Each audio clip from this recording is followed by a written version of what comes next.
Welcome back. Well, the Sport, Arts and Culture Minister Nathi Mthethwa is worried about the lack of transformation in the Eminent Persons Group teams. He says black Africans and women are still underrepresented in South African sport.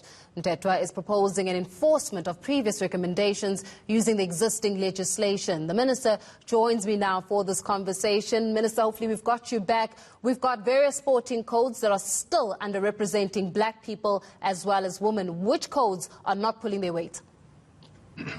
Thanks, Faith. In the main, you talk about sporting codes like swimming, hockey, baseball, tennis, gymnastics, juske, bowling, rowing, and so on. So those are the sports which really have come under fire, particularly from the report, which got us thinking to want to see that what is it that we should do more to ensure that we get transformation. I think that what we have, as we said, that we want to investigate the regulatory framework which we have, to what extent are we able to enforce?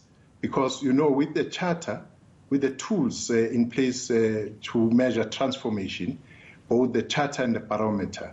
With the barometer, there is an enforcement regime which we need to look into, because it can't be acceptable that we continue harping on the same thing and see the possibility of redress as well. Is it a case that these various sporting codes are refusing to adhere to the recommendations as well as the proposals put forward by the department, or is it truly an issue around development? In other words, grassroots development where swimming, for example, and rowing is concerned, in certain schools none exists?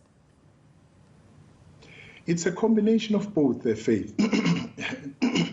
It was clear from the Eminent Persons Group that the will has a role to play. That is one. But two, issues of development also are our Achilles' heels insofar as transformation is concerned, because we've got to attend to this challenge of lack of transformation from a multi-pronged perspective, if we are going to get into the bottom of it. But not only one aspect constitute some of the challenges we have. Let's talk a little bit about these transformation targets that you're trying to reach, Minister. What do they look like? Come again? The transformation targets itself, what does it look like in the South African context? Well, the targets, firstly, they are a tool to check the progress or lack thereof of transformation, but it's a combination of issues. We look at the athletes, as you see, people in the sporting field or whatever, but also the management. Because when we say transformation, we want, for instance, the administration itself, the core of the business, to reflect that transformation. We want to see coaches, we want to get into the space of supply chain management. So it's a whole host of areas which are being used to comprehensively and globally effect transformation, so that one is not enough. You may do well in one, but found wanting on the other. The aim here and the ideal situation is that we are able to balance and in all aspects of the barometer, for instance, people perform. Well, Minister, you know there's still inequality that exists, and unfortunately it is also reflected in the way in which sporting education is administered in various schools, because the report in itself highlighted the lack of sporting education in many of the schools. So then when we're speaking here about how transformation needs to be met, how can it be met effectively if at a school level there's still a massive, massive shortage in terms of sports education? So then how does the department mitigate against that? It's a fact. In fact, out of 25,000 schools we have, the report points to the fact that you have only about 10% of schools who are active in school sport.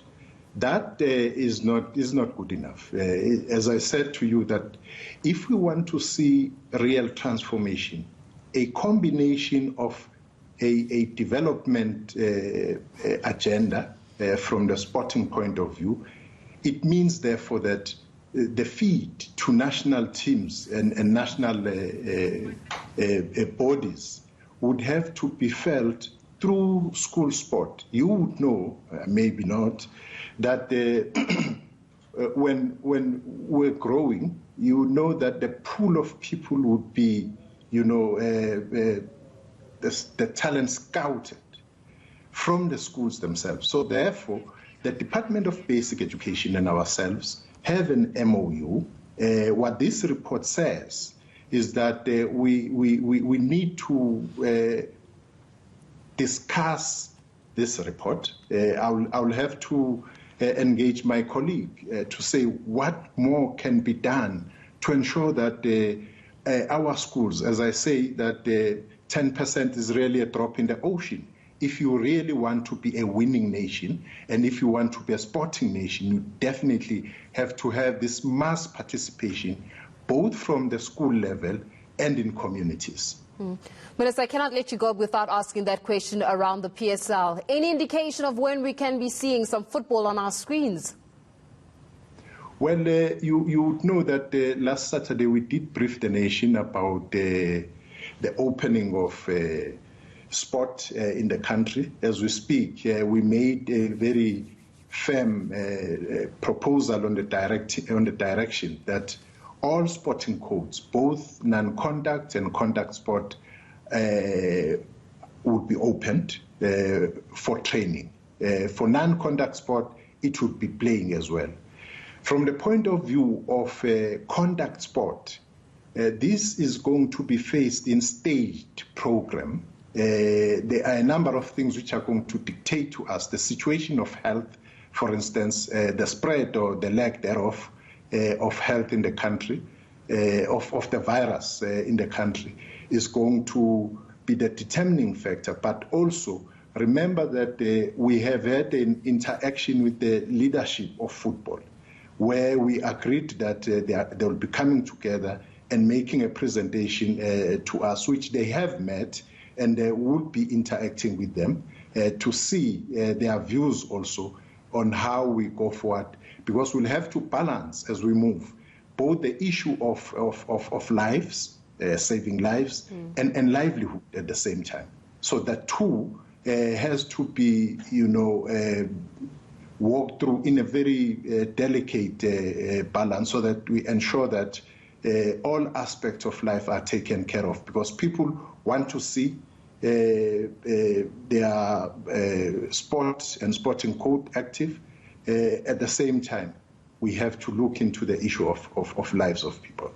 Minister Nathi Mthethwa, we're going to leave it there for this evening. That is the Minister of Sports, Arts and Culture, Minister Nathi Mthethwa, speaking about this EPG report about the lack of transformation in various sporting codes in South Africa. While moving on